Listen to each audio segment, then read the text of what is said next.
সে তো খুনি না তারপরে এইভাবে জেলে কেন আটকে রাখতে তার স্ত্রী কষ্ট সহ্য করতে না পারে। আমার বোন, আমার একটা ভাগ্নে আত্মহত্যা করছে, কত কষ্ট নিয়ে মরছে। রাজনীতি গিয়ে পরে নাম হলো, এত কষ্ট করছে। সে তো কোনো খুনি না, তার ছোটখাটো মামলা, তারা কেন ছাড়লো না?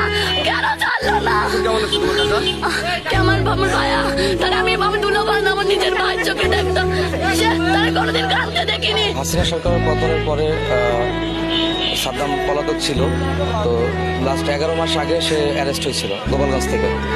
অ্যারেস্ট হওয়ার পরে আমার ভাস্তি, ওর ওয়াইফ, ও সবসময় ডিপ্রেশনে থাকতো, হতাশাগ্রস্ত থাকতো। কারণ ওরা চাইতো যে জামিন হোক, বা ওরা চেষ্টা করতো জামিনের জন্য, কিন্তু কোনোভাবেই জামিন হইতো না। বা আমি যতটুকু শুনছি যে একটা জামিন হলে আরো একটা মামলা আসতো আর কি নতুন করে।